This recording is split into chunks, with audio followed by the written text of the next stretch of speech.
Hello, comic fans. This is Chris with Mythogenesis Studios, and I've had something laying around for a while that I haven't unboxed or read yet, and it is the Rippaverse comic book.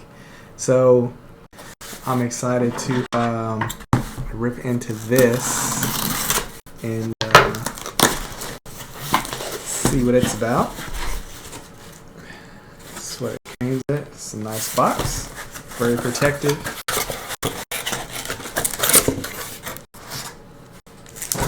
And this is the Rippaverse comic, bagged and boarded. So I'm interested to read this, see how it is and what the fuss is about, and I'll let you know when I'm done.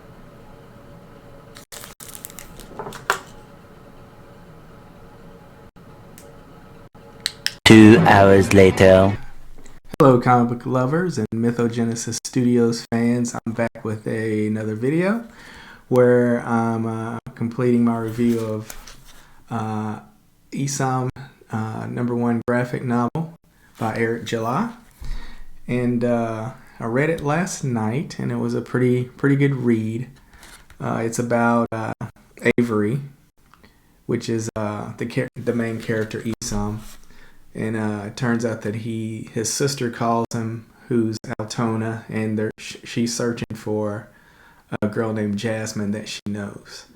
The story actually starts off for me a little disjointed, so that kind of threw me off at first. But I did notice through the story that he's setting up different characters for the future and his storylines and all of that. It just didn't go as smooth as I thought, but I think it got better as we went through the story.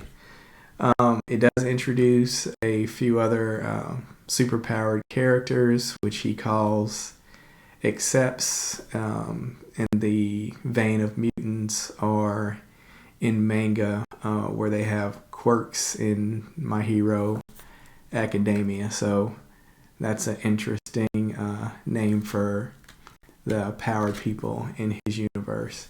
Now, the story does skip around, like I said, because different storylines are being set up and characters and all of that, because I was expecting more of a complete story in the graphic novel, but it seems like it's going to be more graphic novels to flesh out the story and all of that, which is fine.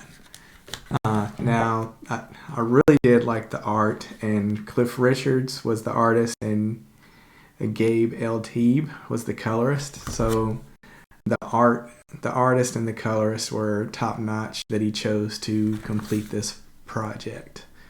It does have another hero in here called Yaira, which I guess will get her own graphic novel and explain her story more. She was in here a couple times. Not sure if she's a good guy or bad guy. So I'm sure we'll find out in the future. Now, Avery is at first looking for Jasmine in the story. So he goes to an old guy that he knows called Darren, who owns a club, to try to find her or see if he knows anything. But Darren is turns out to be an up-and-coming shot caller in the city. So they're definitely going two different directions. And by the end of the story, Avery, who looks like that he has left being a hero behind, is drawn back into that lifestyle because of his journey to find Jasmine, and he was disrespected by Darren in the story, so he goes to clear up that situation. And I guess as guys, we know what that's like when somebody kind of does that to you. Maybe he should have took the high road and went the other direction, but he chose not to, and to go back and straighten the situation out. But overall, with the story and the package and the book, everything is top notch here.